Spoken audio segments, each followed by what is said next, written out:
Welcome to the Best Counsel, aka Advice I Can Offer podcast. First, I would like to make the following disclaimer. This is not an advice podcast. I do not offer advice. I offer what I consider to be counsel. Counsel is what I have learned and what I have experienced in my life journey. If something I say on this podcast resonates with you and can help you, good. But I am not telling you what to do. I am just offering counsel. Welcome to episode 6 of my podcast series, 7 Things Every Married Couple Should Know. This is Reverend Cornelius Brown, and I hope you have been able to hear all of the previous 5 episodes of this series.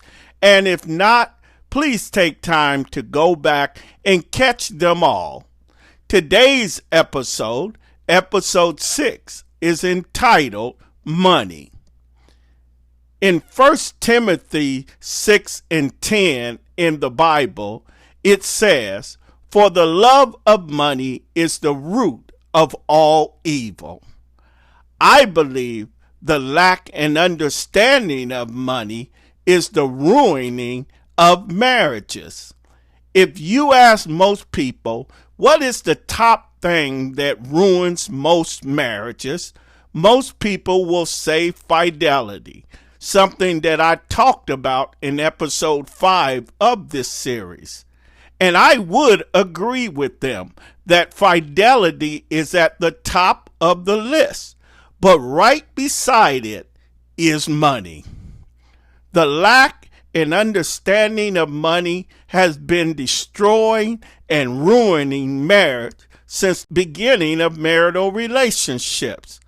As much as we are concerned about marital fidelity and the fact that it will stress your marriage out, we must also understand that concern about money and the lack of understanding it will kill your marriage.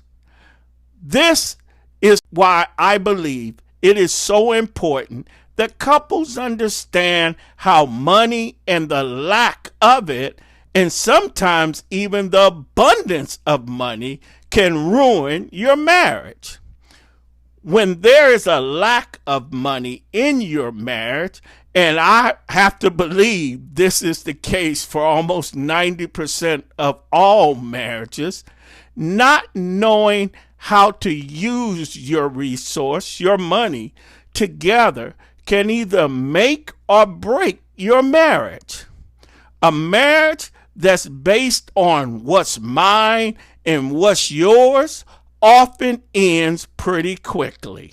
A house divided cannot stand. You both bring money and resources into the marriage, but at some point it must be understood that what's yours and what's hers must become what's ours. When I say ours, I mean only in the sense that you both understand that your money and resources must be used to help keep the marriage strong. One of the best ways to not allow money, both the lack of and sometimes the abundance of, to ruin your marriage is to first be willing to share a part of what you both have together. The Bible says it best when it says, "It is more blessed to give than to receive." Some years ago, I read a statement that said, couples who were tithers of their money in their church or synagogue were less often ending up in divorce court. Sharing a part of what you both have is a key part of becoming one in your most important resource. A second thing that I believe you must do so that you don't ruin your marriage. Someone in the marriage must be the brakes. In the marriage, no matter how strong you are, someone needs to take the role of being the brakes. Someone has to monitor when it's okay to speed up and when it's time to slow down in the spending of the resources. I need to get ready to close this podcast, but I have to say this. No matter how much money, but often it's the fact that we have only a very little amount. Always have enough so that she can do something for herself, even if it's just getting her hair done.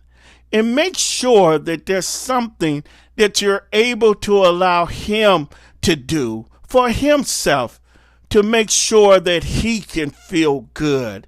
Even if it's only a small amount of money, use it to help your mate feel good about something. It's important in the marriage that you make sure that you're willing to show your mate that you will spend your own resources, especially together, to help each other feel valued. Take care, and I hope you will join me for our last episode of this series, 7 Things Every Married Couple Should Know. Episode 7 is entitled Love. Be blessed.